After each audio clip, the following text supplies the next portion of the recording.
Right now on Great 38. You stole someone away from a bunch of people that cared and loved him so much. You stole a lot of people away from their families. Devastation is sinking in following the worst mass shooting in U.S. history. My son hasn't been heard from, so I don't know if he was left in the club, if he got shot. Heartbroken loved ones desperate for answers after a night out turned into terror unlike anything Florida has ever seen. Oh my God, people are getting shot. 50 people are dead. Some only made it out alive after hiding under piles of bodies. Now, dozens are left fighting to survive. I've had it with the guns and the hate and the rhetoric against LGBT people or any people. It has to end. Tonight, we're uncovering new details about the killer who destroyed so many lives before losing his own. And I apologize for what my son did. I wish he was alive. I could ask him the same question that you have. Good evening, I'm Jen Holloway. And I'm Josh Benson. Thanks for being with us tonight. Well, the massacre in Orlando has shaken the Florida community to its core. Tonight, our NBC affiliate is reporting a possible arrest could be soon in this Pulse shooting. We also know that almost all the identities of those who were killed. We're sharing their names for you tonight here at the bottom of your TV screen. We're also learning a lot more about the shocking news that took 49 lives and wounded 53. Mary McGuire joins us now live just a few blocks away from the Pulse nightclub in Orlando. Mary. Several blocks of Orange Avenue are still blocked off as detectives comb over this crime scene here tonight. We now know that those first shots were fired at 2:02 yesterday morning, and the shooter was confirmed dead by Orlando police just before 6 a.m. And tonight we are getting a first-hand look at horrific video that was shot inside of that club. Published on the social media app Snapchat, multiple gunshots can be heard firing off as Amanda Alvear, confirmed as one of the 49 victims, scans the crowd anxiously. Outside of the club, you can hear screams and a barrage of gunfire in another video posted on social media. Look at that, just shooting back and forth. That is crazy. These capture the raw emotion, the sheer terror of that massacre. Today, Orlando police laid out a clearer timeline of the deadliest shooting in our country's history. An off-duty Orlando police officer was working security at Pulse and was the first to try and stop Omar Mateen around 2 in the morning. He did engage in a gun battle with the suspect somewhere near one of the entrances. As Orlando police responded, Mateen moved into a bathroom, taking hostages. At that time, we were able to save and rescue dozens and dozens of people. Just after 2:20, Mateen called 911, pledging his support to ISIS. It is then that police began to assemble SWAT operations. We believed further loss of life was imminent. I made the decision to commence the rescue operation. Punching through the wall with an armored vehicle at 5 a.m. came Orlando's SWAT team as clubgoers and Mateen emerged. The suspect came out of that hole himself, armed with a handgun and a long gun, engaged in a gun battle with officers where he was ultimately killed. Now, Orlando police say that they have received many requests to hear those 911 calls from the time of that shooting. They tell us that since this is an open and active investigation, they have no plans to do so at this time. Jen and Josh. And Mary, you know, a lot of details are now coming out that we have not heard yet. Do authorities still think that Mateen acted alone? They did address that in the press conference this morning. The FBI and federal law enforcement are now investigating to see if Mateen had accomplices in plotting out this atrocity. All right, Mary McGuire for us live in Orlando. Mary, thank you. Well, right now, several vigils are being held to remember those killed. People are gathering at Lake Mirror in Lakeland. And news of this vigil is getting out via Facebook. So far, about 1,300 people responded that they will attend. The venue is on the terraced steps that overlook the water there. A lot of us still have a lot of friends in Orlando and Tampa, and I have a lot of mutual friends that were friends of friends. And so with it being Latin night and me being a Latino here in Polk County, it definitely did impact my life on a personal level. Well, people are decorating luminaries with personal tributes, and our reporter Peter Bernard is there now. He'll bring us their emotional gathering tonight over on News Channel 8 at 11 o'clock. 2 local victims will be on the minds of many tonight. One is Christopher Sanfeliz of Tampa. The second, Christopher Andrew Lenonen. Tonight, he and his boyfriend, Juan Ramon Guerrero, are both confirmed dead. Jamel Lene continues our team coverage now from Pinellas County. Those who knew Christopher Andrew Lenonen are at a loss for words tonight. Christopher, or Drew as he was known, was a graduate of Seminole High School and a former Largo resident. He was confirmed amongst the deceased in the Orlando Massacre shooting at Pulse nightclub. We're totally heartbroken to hear the news that just came out about Drew and see that his name is being put on the list. Lynn Gibson's son, Jamie, and Drew were close as teens. She credits Drew for helping her son cope when he was coming out. He gave my son the opportunity to grow stronger and become the person that he is, and we're thankful for that. Both wrote about Drew's spirit on his Facebook page. Use this strength, Jamie, to carry on Drew's love.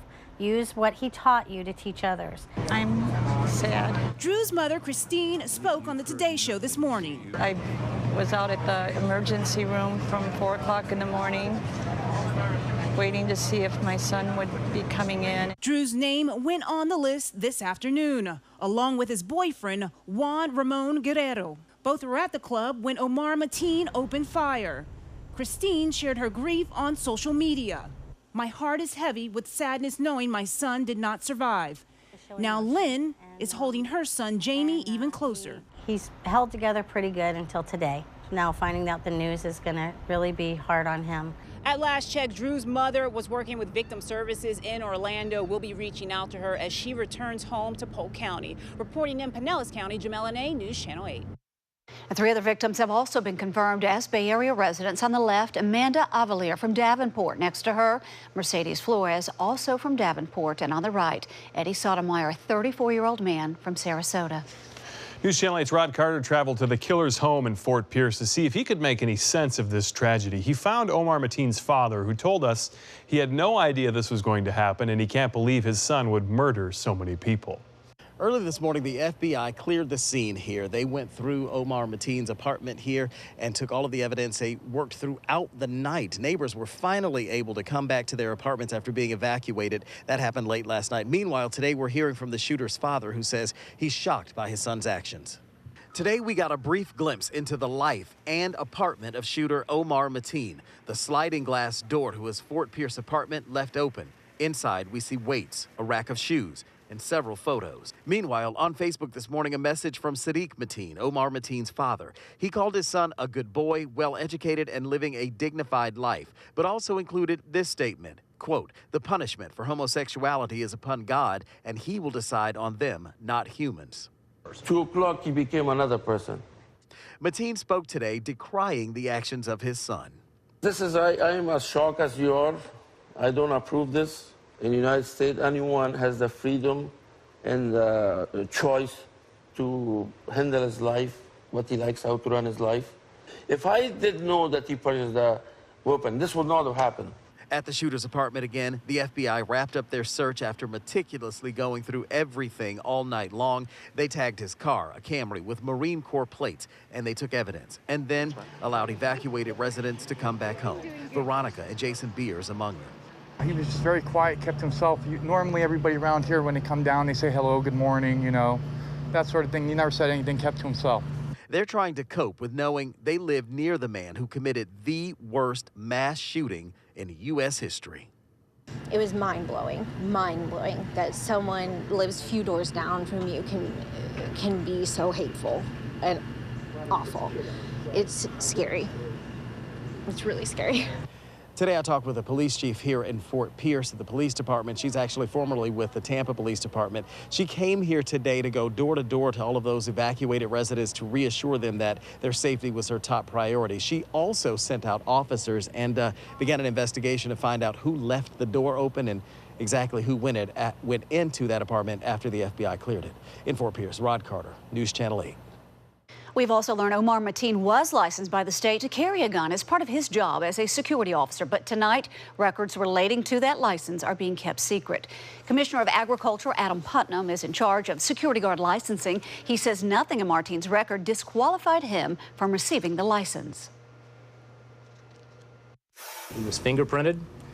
He successfully completed the application, had a criminal background check.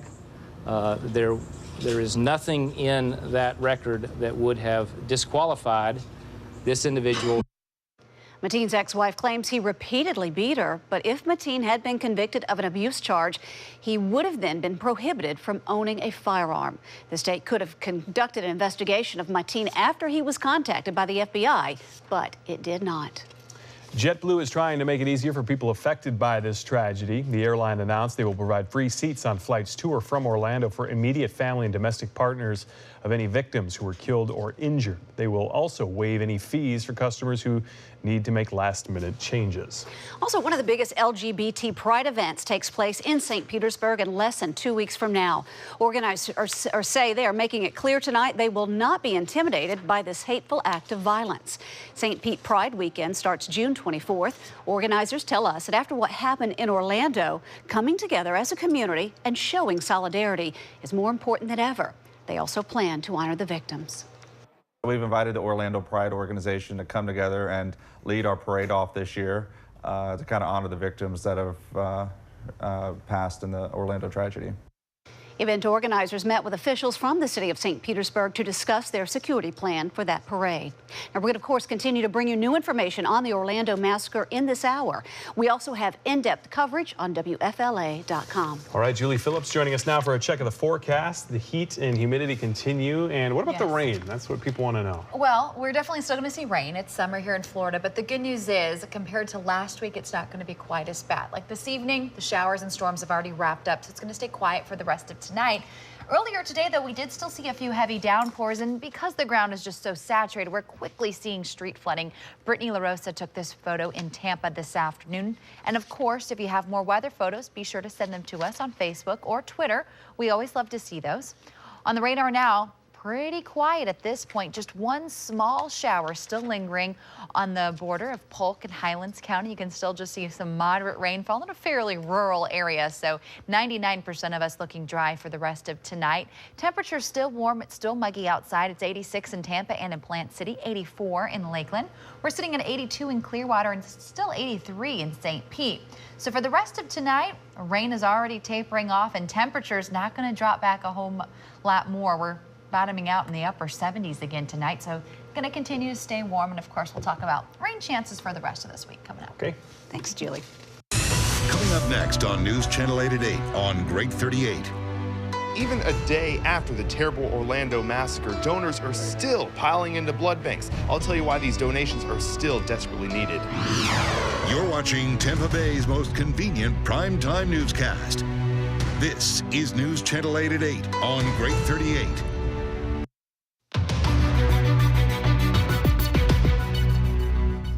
Across the Tampa Bay area, blood banks were inundated with donors trying to do what they could to help in this tragedy. Many blood banks stayed open late last night and opened early today just to handle all the demand. John Rogers tells us they still need more donors. Good evening. Soon after the news broke on Sunday, blood banks such as this one were inundated with donors. And even today, well into the day, people are still coming in. The Suncoast Blood Bank in Sarasota opened early this morning as lines of people piled in. The response has been phenomenal. Before the shooting, there was a desperate need for type O blood donations, and the need became even greater on Sunday, and many willingly stepped up to the plate. My eldest son is gay and married in New York, and we just feel a closeness and heartache for the families there, and just wanted to help out. It's important to note that 3 weeks ago, on May 23rd, the FDA lifted its ban on homosexual men who give blood. Under the new rules, gay men must now be deferred for 1 year before donating. But this rule is so new that many blood banks have not been able to implement it yet. And unfortunately, some homosexual men have been turned away. Some things we just can't change on a dime. So blood centers are trying to implement it. It just takes a little bit longer for us to do it. But these donors prove when tragedy strikes, good always prevails. We're all family. We're all together. We're Americans. We need to help each other. And as the summer months goes on, blood banks still desperately need your donations. The summers are typically a really slow time, so they still need you to come in. Reporting in Sarasota, John Rogers, News Channel 8. Well, the summer is certainly keeping blood banks busy. With hurricane season and the spread of the Zika virus, they desperately need blood for emergencies. Now, if you'd like some more information about where you can donate blood, go to WFLA.com. You'll see the story on our homepage. All right, Julie Phillips joining us once again to check the forecast. Yeah, things not looking bad, although I tell you, just that muggy, it's pretty oppressive out there at this point. Uncomfortable. Yes, very uncomfortable. It's going to stay that way for a few more days, but the good news is, take a look at that 8-day mugginess forecast. Through this week, yeah, the emoji man has the right expression there, but as we head into the end of this week and next week, we may see a little bit of relief, which is fairly unusual for this time of the year, but it would be nice to see those dew points drop back into the upper 60s. You definitely notice that. So we're hoping that really does come into fruition. For the rest of this evening, lingering showers wrapping up at this point. When you wake up tomorrow morning, a few showers will be possible near the coast. And then as we get into the afternoon, we'll see the showers and storms push more inland, so more east of I-75. And temperature is going to be hot again, back up into the low 90s with high humidity. So really quiet on the radar. Just one small shower you can see in southern Polk County. But otherwise, it's quiet and just the humidity is up. With dew points sitting in the mid-70s at this point, we are in the oppressive range, and with an onshore flow, it's going to stay that way for a few more days. So waking up tomorrow morning with that west wind, a few coastal showers possible. Then as we head into the afternoon hours, the showers and storms pick up, especially east of I-75, and continue to push off towards the east coast of Florida. Sometimes we can see these showers that bounce back closer towards the coast, but it looks like tomorrow most of them should just continue to push out over towards the east coast. Wednesday morning, a similar story, maybe a little bit of patchy fog. We'll see a few showers popping up near the coast, and then the rain chances increase as we head into the afternoon and evening hours, and the storms do push inland. So the best rain chances will once again be east of I-75. In the long range, rain chances do go back up as we head into the end of this week. So on Friday, the front approaches. Saturday, it moves in. Expect much higher rain chances. At this point, we're calling for a 50% chance of rain with some heavy downpours possible as well. Good news is, though, the front does look like it begins to clear out, so rain chances do drop back as we head into Sunday. We may actually see some drier air roll in for Father's Day. But at this point, a 30% chance of rain each day with higher rain chances on Friday and Saturday. Coming up next on News Channel 8 at 8 on Great 38. We live through times when hate and fear seem stronger. We rise and fall, and light from dying embers, remembrances that hope and love last longer. And love is love is love is love is love is love is love is love, cannot be killed or swept aside. We'll have that and more coming up on News Channel 8 at 8, right here on Great 38. It's good, don't change it. Wake up with News Channel 8 today.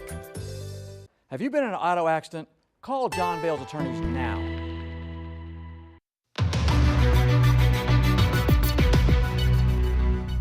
Support for the victims of the Orlando massacre took center stage last night at the Tony Awards. Theatre is a place where every race, creed, sexuality and gender is equal, is embraced and is loved. Hate will never win. James Corden started the ceremony with a tribute, but throughout the show, many others reminded viewers they also stand with Orlando. When something bad happens, we have three choices. We let it define us, we let it destroy us, or we let it strengthen us. Today in Orlando, we had a hideous dose of reality. And I urge you, Orlando, to be strong. Tonight, Barbara Streisand also took the time to remind viewers that art can sometimes console us in tragic times like these. Cleveland Cavaliers' LeBron James also shared his thoughts on the massacre. My condolences goes out to all the lost ones and families in a tragic shooting in Orlando. I think it's another hit for us as Americans and what we have to deal with in our world today. He reminded everyone to use this as an opportunity to get perspective on what's important in life. CEO Tim Cook spoke on behalf of Apple earlier today as he shared his condolences. We offer our deepest sympathies to everyone whose lives were touched by this violence. It was senseless, unconscionable act of terrorism and hate aimed at dividing and destroying. Cook is one of the most powerful gay men in the tech world. Coming up next on News Channel 8 at 8 on Great 38. The FBI has wrapped up its investigation into Omar Mateen's apartment. Coming up, we're going to hear from people who live near him, evacuated when this all started, and get their take on this. We'll have that and more coming up. You're watching Tampa Bay's most convenient primetime newscast. You're watching Tampa Bay's most convenient primetime newscast. This is News Channel 8 at 8 on Great 38. Here are Josh Benson and Jen Holloway. At this moment, thousands are gathering to try and cope with the devastating massacre in Orlando. Paul Mueller is live for us tonight in Orlando, where huge crowds are coming together. Paul, we can only imagine the range of emotions people are feeling there tonight. Yeah, you know, Josh and Jen, a lot of grief, a lot of sadness, but at the same time, a whole lot of solidarity. I want you to go ahead, take a walk with me here for just a minute. And then as you can see, take a look. There are thousands of people here in downtown Orlando tonight. And it really doesn't matter whether you're gay, straight, bisexual, transgender, where you're from, anything like that. What is important here, all these people have come together as one.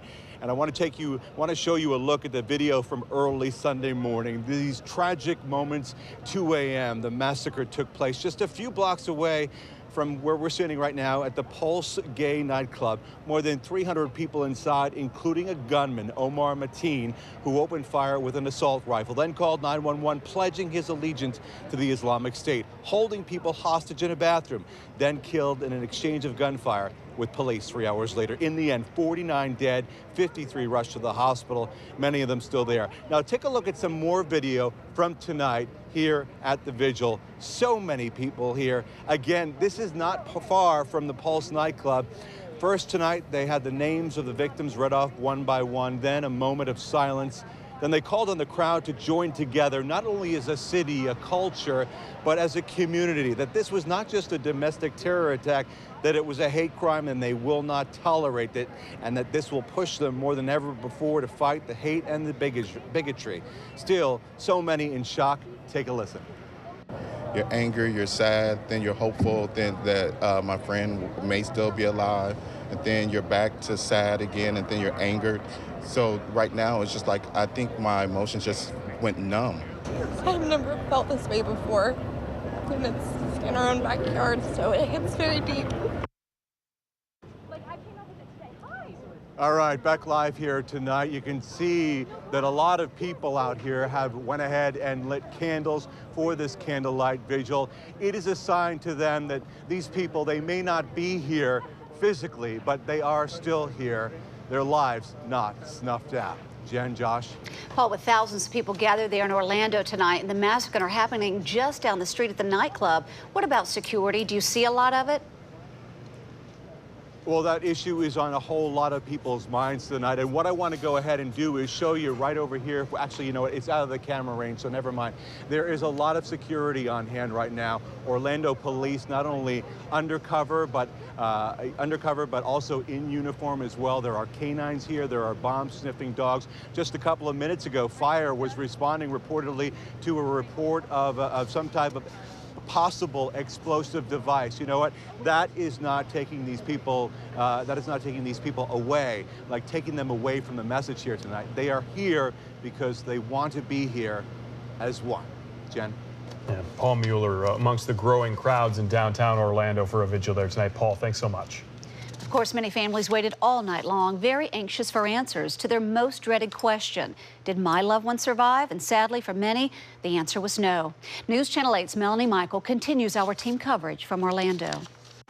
It was the longest night of their lives, an agonizing drive in the darkness, waiting to have their fears confirmed. I just want, I don't know how to explain it. I can't. I just want to find my brother.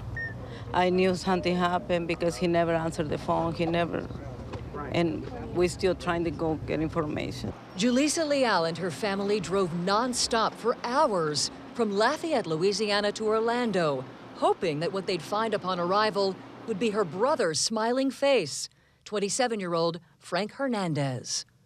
Just pray for us and my brother that he's okay. Other families also arrived, anxious for answers.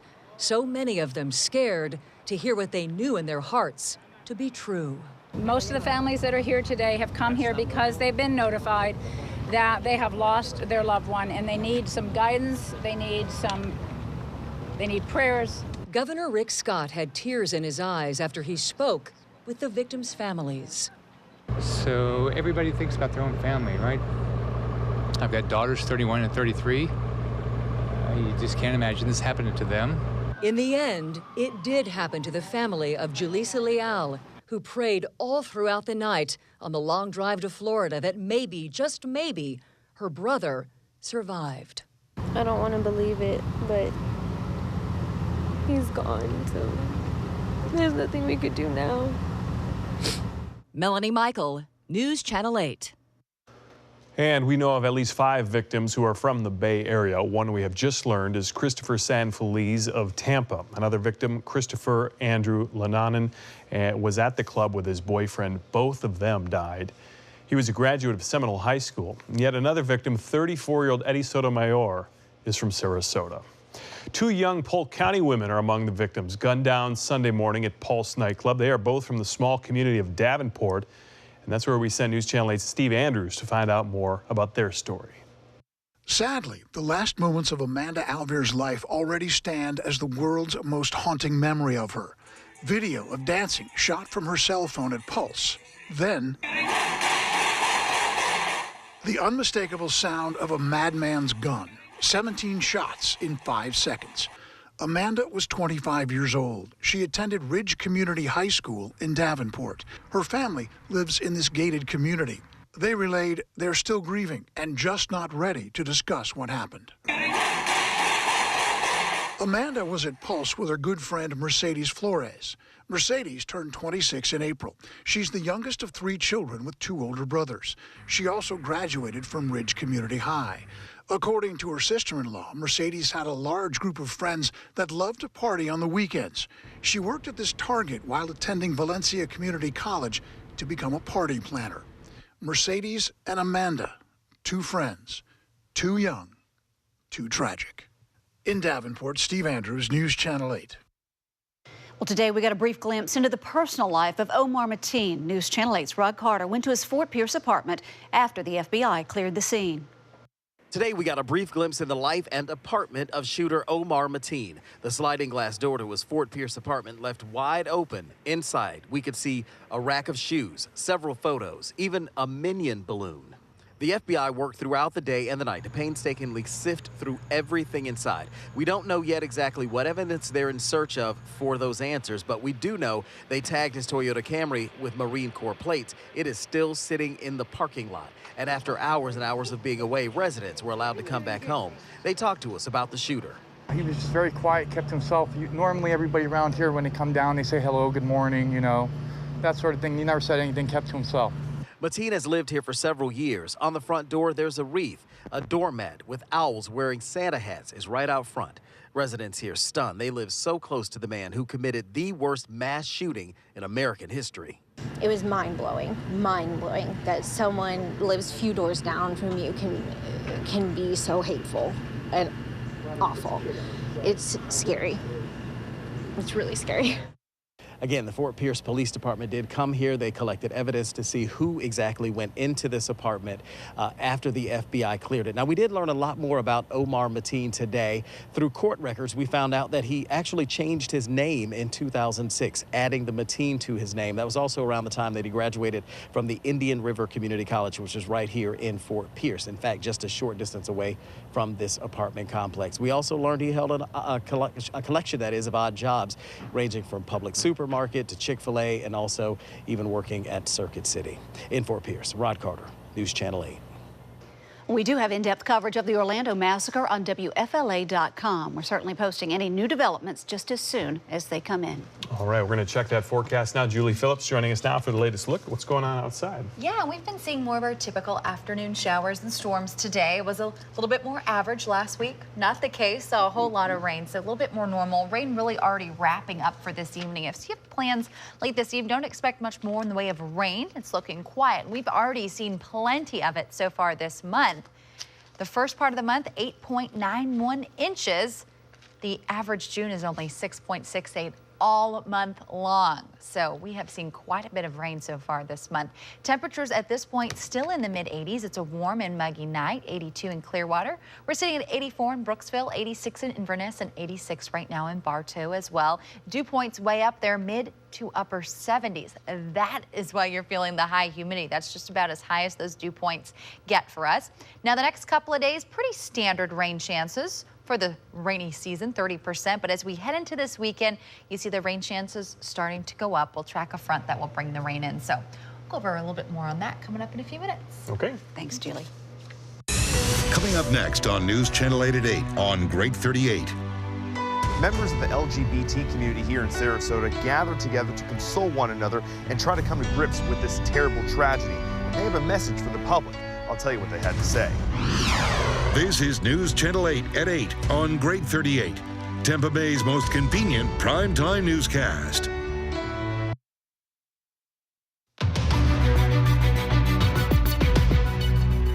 Many members of the LGBT community are struggling tonight to try and come to grips with the hate that fueled a man to attack them. In Sarasota, John Rogers spoke with many who gathered together to cope and grieve. Some members of the LGBT community say they stick together because that's where they truly find acceptance. And sadly, Sunday showed hate is still very real. It's unimaginable, yet it's reality. Throughout the day, many gathered here at Also Youth to express their feelings. This is a community center for LGBT youth in Sarasota. Many gay youth come here to fit in or to find support before they come out to their own parents. Counselors were on hand today because many still can't come to grips that a man would murder innocent people like them simply out of hate. A little bit of fear, sadness, trying to process why someone would do something like this. This was a chance to express their feelings and dispel their fears. They want to show everyone that love is love. It is the one thing that, you know, at its core cannot be taken from you. You're going to love who you're going to love, and I hope that everyone embraces that and comes together as a community and really stands strong. In Sarasota, John Rogers, News Channel 8. We've been dealing with muggy conditions over the last several days, and that's going to continue this week due to the onshore wind flow. So the humidity will remain high. Storms, they'll increase each afternoon and then push inland for much of this week. And then we'll track a weak front. That's going to move in as we head into this weekend, and that's going to bring up our rain chances, especially at this point it looks like on Saturday. We have the greatest chance of seeing scattered storms all the way through the day. Tomorrow, starting off warm in the upper 70s, then we top out in the low 90s. You factor in the humidity, it is going to be a steamy afternoon, so just prepare for that again. If you're planning to head out to the Rays game tomorrow night, 7:10 p.m. against the Mariners, mid-80s, a small rain chance during the evening hours for tailgating. But I think actually a lot of the rain, if we do see some in St. Pete, will be a little bit earlier than you'd be heading out to the game. At this point on the radar, it looks fairly quiet. Just a few showers just north outside of our viewing area right now.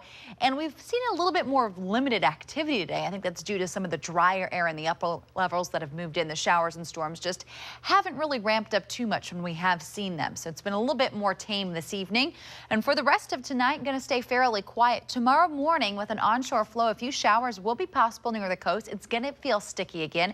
And then by the afternoon hours with that west wind, we'll see the showers and storms push inland, and the greatest rain chances will be east of I-75. And generally, I think continuing to push off towards the east coast of Florida. I don't think we'll see too many bounce back towards our coast. And then Wednesday morning, a similar story. Maybe a little bit of patchy fog, a few isolated showers near the coast, and the rain chances increase along the sea breeze and push inland through the day. About a 30% chance of rain each day this week.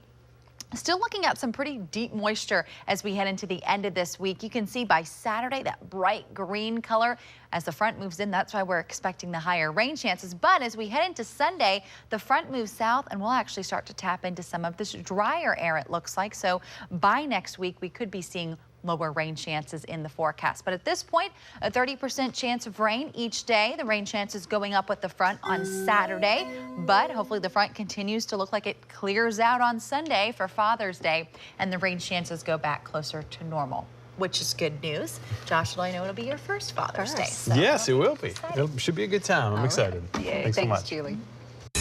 Coming up next on News Channel 8 at 8 on Great 38. The crowd we have here today, this is nothing normal. I haven't seen crowds like this since 9/11 at our donation locations. Thanks to the people in the Bay Area, One Blood more than doubled its donations. Coming up, I'll show you how we're helping, one pint at a time. An unprecedented number of murder victims here in Orlando, and also a morgue that is designed to handle mass casualties. You're watching Tampa Bay's most convenient primetime newscast. This is News Channel 8 at 8 on Great 38.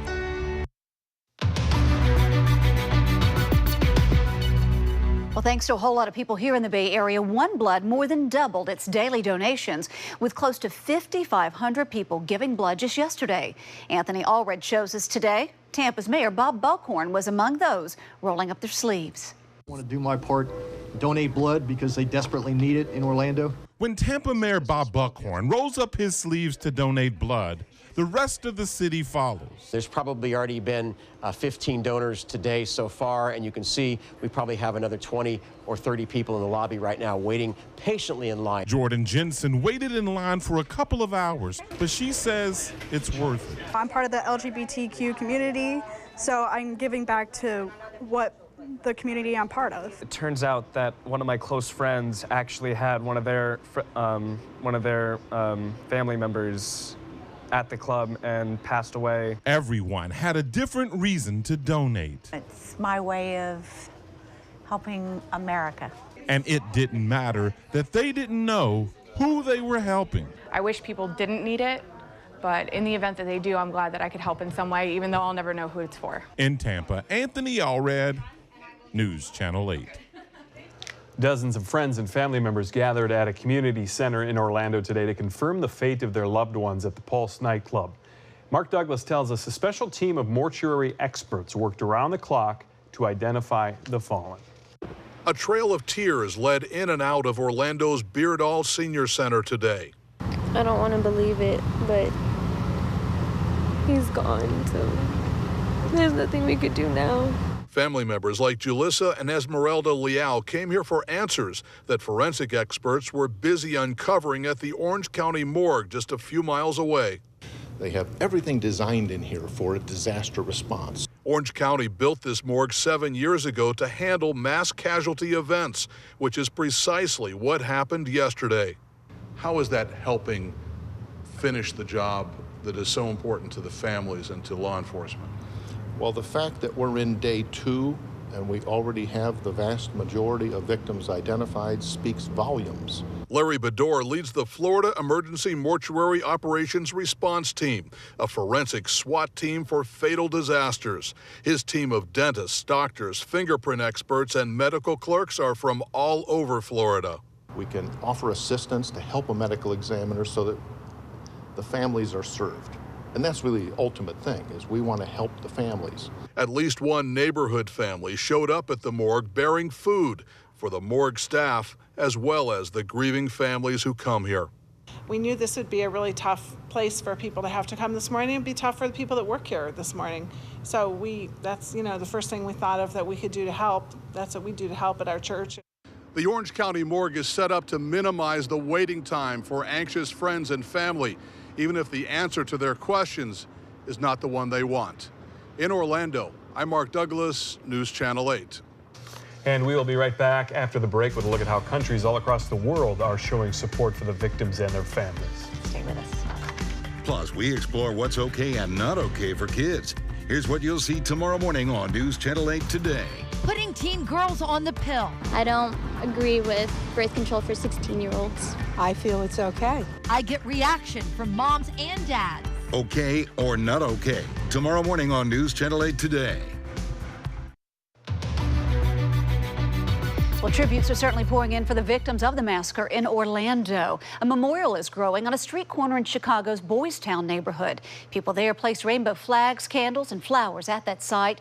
Several vigils took place at the popular gay venues as well. As a precaution, Chicago police increased its patrols throughout the neighborhood.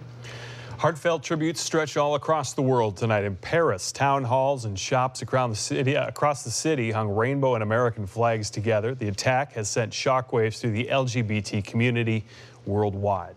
And dozens gathered in front of the U.S. Embassy in Berlin today to mourn the victims of the massacre in Orlando. People laid down white lilies and pink roses next to teddy bears in front of rainbow flags and the American flag. And in Sydney, Australia, organizers spelled out Orlando in lights. Dozens of flags were planted in the grass.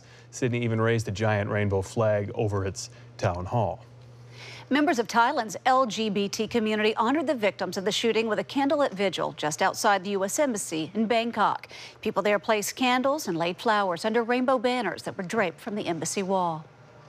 Also, a vigil was held in Seoul, South Korea for the victims of the shooting. People placed candles and mementos on a rainbow flag, and many in the crowd held signs expressing their support for Orlando, while many others wiped away tears. And this news just into our newsroom from the White House, that on Thursday the president will be visiting Orlando to help pay respects to victims' families and stand in solidarity with the community. So we'll have much more coverage on the president's visit, which is planned for Thursday.